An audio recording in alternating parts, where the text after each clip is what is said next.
আজকের গল্প শেষের পরে শুরু। বাড়িতে এখন হুলস্থুল কাণ্ড। লোকজন আসতে শুরু করে দিয়েছে। প্রতাপনারায়ণ চন্দ্রের নাতনির বিয়ে বলে কথা। 7 দিন আগে থেকেই বাড়িতে লোকজনের আসা শুরু হয়ে গিয়েছে। দুর্গাপুজো শুরু হওয়ার আগে থেকে যেমন চারিদিকে আলোর রোশনাই লেগে যায়, স্নিগ্ধার বিয়ে তো ঠিক একই রকমভাবে সেজে উঠেছে প্রতাপনারায়ণ চন্দ্রের জমিদার বাড়ি। কিন্তু এত আলোর মধ্যেও স্নিগ্ধার চোখে মুখে অন্ধকার। জীবনের একটা বিশাল সুযোগ হাতের মধ্যে ধরা দিয়েও বেরিয়ে যাচ্ছে তার এই বিয়ের তারিখের জন্য। বিষয়টা হলো এই রকম, স্নিগ্ধা খুব ভালো নাচ জানে। প্রায় বছর 6 ক্লাসিক্যাল নৃত্য শেখার পরে দাদু প্রতাপনারায়ণের আদেশে স্নিগ্ধার নাচ শেখা বন্ধ হয়ে যায়। স্নিগ্ধার বাবা অনিমেষবাবু পরিষ্কার জানিয়ে দেন মেয়েকে, বাবার বিরুদ্ধে কথা বলবো এমন সাহস আমার নেই। তোমার শখ ছিল নাচ শেখার, তাই শিখিয়েছিলাম, কিন্তু তোমার দাদু যখন একবার আপত্তি তুলেছেন তোমার এই শখের দিকে, তখন সেই শখকে তোমায় ত্যাগ করতে হবে। স্নিগ্ধা জানে সত্যিই তার বাবা তার দাদুর বিরুদ্ধে কোনো কথা বলবেন না, কারণ প্রতাপনারায়ণের বিরুদ্ধে যেই যাবে তাকেই তার বিষয় আশয়, সম্পত্তি, ব্যবসা সব কিছু থেকে বেদখল দিয়ে হতে হবে, যেটা অনিমেষবাবু মোটেও চান না। তাই স্নিগ্ধা জানতো তার নাচ শেখা এবং নৃত্য পরিবেশন নিয়ে তার বাবা মা কোনোদিনই তাকে সমর্থন করবেন না। তবুও নাচের প্রতি অদম্য ভালোবাসায় নাচকে সে ছাড়তে পারল না। নিজের ঘরে থেকে সে সুদূর মুম্বাইয়ের কোরিওগ্রাফারের কাছে অনলাইনে নাচ শিখতে শুরু করলো। সবটাই হলো তার দরজা বন্ধ ঘরে। সারাদিন বাড়ির বাইরে থাকা বাবা মা কেউই জানতে পারলেন না লেখাপড়ার সাথে সাথে তাদের অগোচরে স্নিগ্ধা কি ভেবে যাচ্ছিল নিজের ভবিষ্যৎ নিয়ে। তবে স্নিগ্ধার মা জানতেন মেয়ে ভালোবাসে, আজও নাচটা চর্চা করে বাবাকে না জানিয়ে। সেটুকু জেনেও স্নিগ্ধার মা অলকা কোনোদিন মেয়েকে কিছু বলেননি। কিন্তু সমস্যা তৈরি হয়ে গেল যখন স্নিগ্ধার বিয়ের আগেই নাচের একটা রিয়েলিটি শোয়ের অডিশনে পাশ করে গেল স্নিগ্ধা। মেগা অডিশন মুম্বাইয়ে। কিন্তু প্রথম অডিশনে গোল্ডেন বাজার পেয়ে সোজা প্রথম 15তে নির্বাচিত সে। অথচ মুম্বাই অবধি পৌঁছবার কোনো রাস্তাই খোলা দেখছে না স্নিগ্ধা। এদিকে বিয়ের তারিখ ঝড়ের মতো এগিয়ে আসছে। তারা সবাই এখন গ্রামের বাড়িতে। দাদুর কাছে থেকেই বিয়ে হবে স্নিগ্ধার, তার দাদুরই এক বাল্যবন্ধুর নাতির সাথে। মাকে বলবো বলবো না করেও শেষ পর্যন্ত সবটা জানালো স্নিগ্ধা। সবটা জানিয়ে বলল, মা এমন কিছু করো যাতে বিয়েটা পিছিয়ে দেওয়া যায়। অলকা প্রমোদ গুনলেন।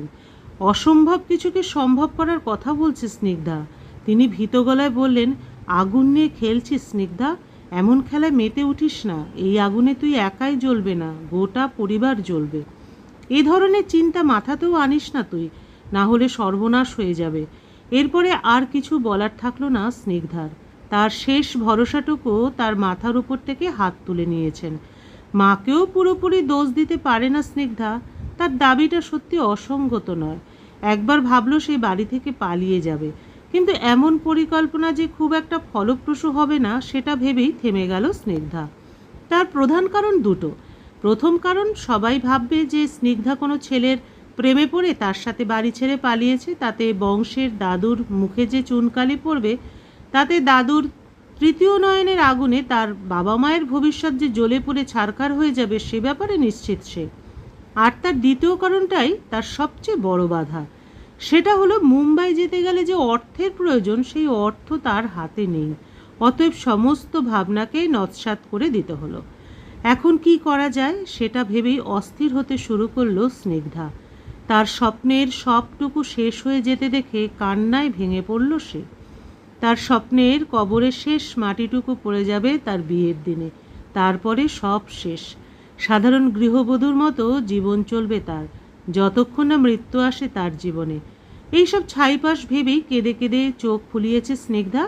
ঠিক এমন সময় অলকা এসে মেয়েকে বললেন, স্নিগ্ধা তৈরি হয়ে নে, প্রমথেশ বাবুরা এসেছেন তোর সাথে দেখা করবেন বলে। আবিরও এসেছে, সুন্দর করে একটু সেজে নিচে নেমে আয়। আবির এসেছে শুনে মেজাজটা আরও বিগড়ে গেল স্নিগ্ধার। জীবনে কোনো ছেলের প্রতি কখনো কোনো আকর্ষণ অনুভব করেনি স্নিগ্ধা। তার ধ্যান জ্ঞান বলতে ছিলই নাচ। তাই আবিরকে ভালো না বাসলেও আবিরের সাথে বিয়েতে আপত্তি করেনি সে। বিয়ে ঠিক হওয়ার পরে মেরে কেটে দুবার কথা হয়েছে ওদের মধ্যে, তাও হয়তো মিনিট পাঁচেকের জন্য, সেটাও আবার সবার মাঝে। আবির একবারের জন্য বলেনি কখনো স্নিগ্ধার সাথে তার আলাদাভাবে কথা বলার প্রয়োজন, তাই স্নিগ্ধাও কথা বলতে পারেনি তার সঙ্গে। যে ছেলে ভাবি স্ত্রীর সাথে কথা বলার আর্জিটুকু জানাতে পারে না, সেই ছেলে যে স্নিগ্ধার স্বপ্নকে সফল করতে কিছুই করবে না, সেটা ভেবেই রাগ হয়ে গেল স্নিগ্ধার। তবুও চোখে মুখে জল দিয়ে চেহারায় হালকা মেকআপ লাগিয়ে স্নিগ্ধা সবার সামনে গিয়ে বসলো। কিছুক্ষণ সবার সাথে কথা বলার পরে হঠাৎই আবির প্রতাপনারায়ণকে বলে বসলো, দাদু, আমি কি স্নিগ্ধার সাথে একটু আলাদাভাবে কথা বলতে পারি? আর তো মাত্র 7 দিন, তারপরেই তো আমরা স্বামী স্ত্রী হয়ে যাব। একটু কথা বলতে পারি কি আমার ভাবি স্ত্রীর সঙ্গে? অনুমতি দেবেন?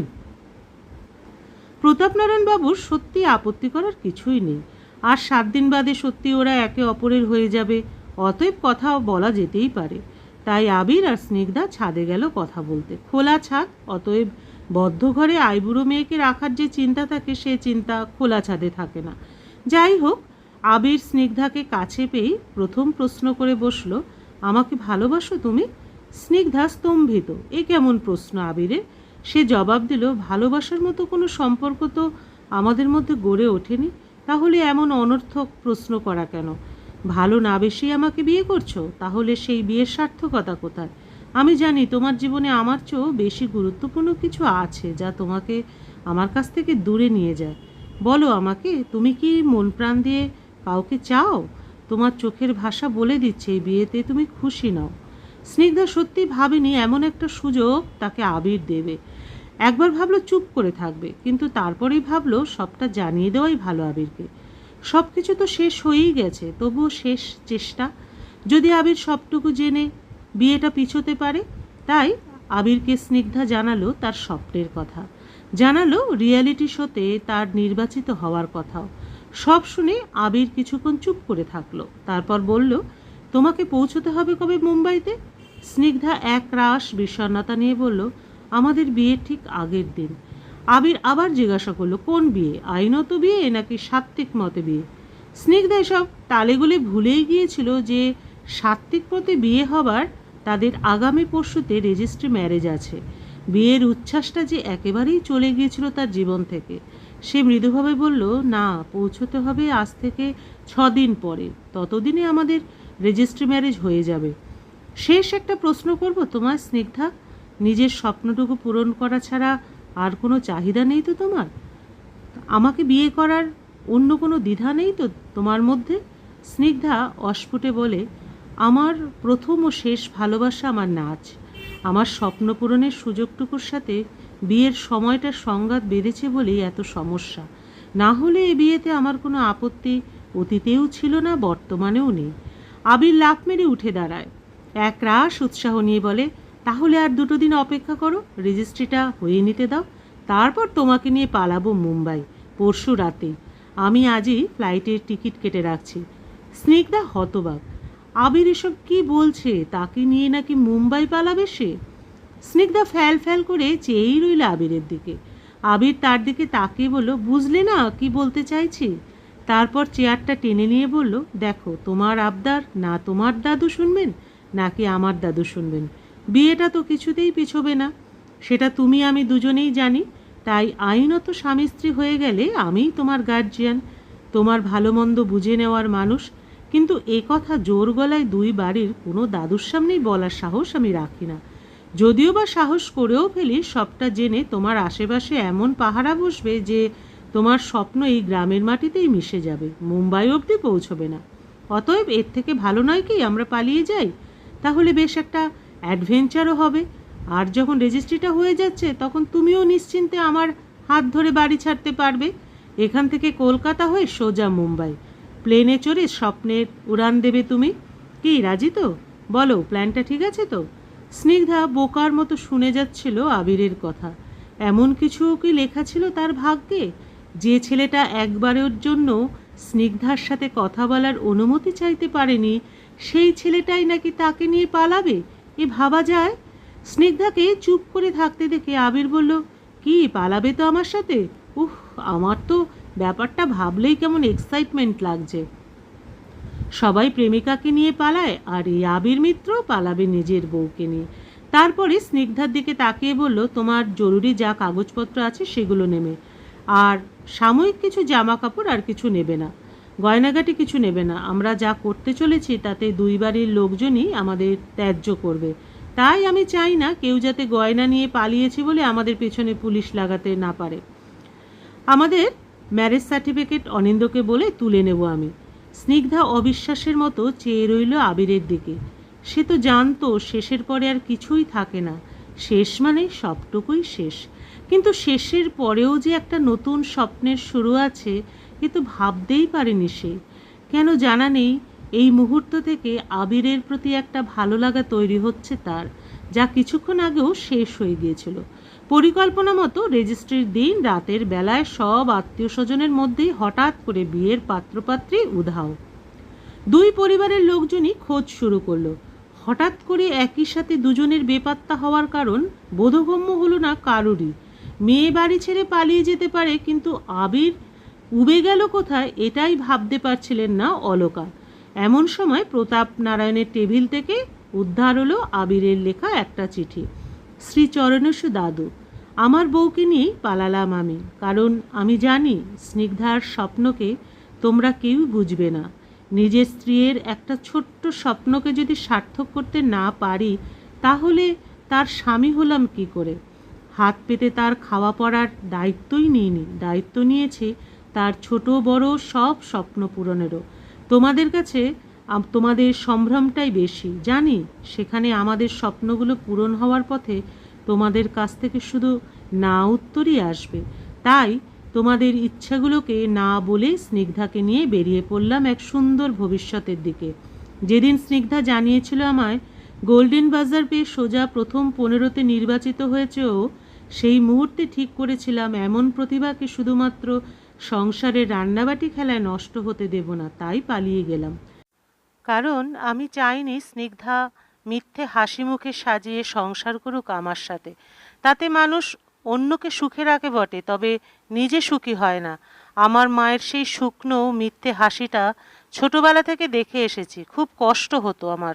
অত ভালো গানের গলা থাকার পরেও মা হারমোনিয়ামটাকে খাটের তলায় ঝুল মাখিয়েই রেখে দিল চিরকাল। তোমাদের ভুল চিন্তাধারাকে না করতে না পারার খেসারত আমার মা দিয়েছে নিজেকে অখুশি রেখে। কিন্তু আমি চাই না আমার সন্তান স্নিগ্ধার শুকনো মুখ দেখে বড় হোক। তাই স্নিগ্ধার স্বপ্ন পূরণের জন্য ওর উড়ানের সাথে আমিও উড়ান দিলাম। যাবার আগে স্নিগ্ধা নিজের সার্টিফিকেট, মার্কশিট আর গুটি কয়েক জামা কাপড় ছাড়া কিছুই নেয়নি। আজ থেকে আমার স্ত্রীর যাবতীয় দায়িত্ব আমার। তুমি, স্নিগ্ধার দাদু, কেউ হয়তো আমাদের আশীর্বাদ করবে না, তবুও তোমাদের সবাইকে আমরা প্রণাম জানালাম। ফিরবো তো অবশ্যই, তবে সেদিন ফিরবো যেদিন স্নিগ্ধা দেশে নিজের নাম তৈরি করতে পারবে। আমাদের প্রণাম নিও। ইতি স্নিগ্ধার জীবনের নতুন সাথী আবির। আবির আর স্নিগ্ধার দুই দাদু যখন এই চিঠি পড়া শেষ করেছেন, তখন আবির স্নিগ্ধা পাড়ি দিয়ে দিয়েছে তাদের স্বপ্নের উড়ানের পথে। আর কয়েক ঘন্টা পরেই সেই উড়ান উড়ে যাবে মুম্বাইয়ের পথে। পিছনে ফেলে রেখে যাবে অনেকগুলো না, হবে না, করবে না, করা যাবে না এমন কিছু নেতিবাচক শব্দকে। কারণ মেঘের ভেলা কাটিয়ে যে স্বপ্ননগরীতে তারা পৌঁছবে, সেখানে ইতিবাচক অনেক কিছুই অপেক্ষা করছে স্নিগ্ধার জন্য। আর আবিরের জন্য অপেক্ষা করছে আবিরের ব্যাঙ্গালোরের ভাড়া বাড়িতে স্নিগ্ধার একটা গাল ভরা মন ভরা হাসি, যেখানে তারা জীবনের তালে তাল মিলিয়ে এগিয়ে যাবে। আজ প্রথম আবিরের হাতে হাত রেখে তার কাঁধে মাথা রেখে নিশ্চিন্তে চোখ বুজল স্নিগ্ধা। শেষের পরে শুরুটা যে এত সুন্দর হয়, আবির তার জীবনে না এলে সত্যিই জানা হতো না তার।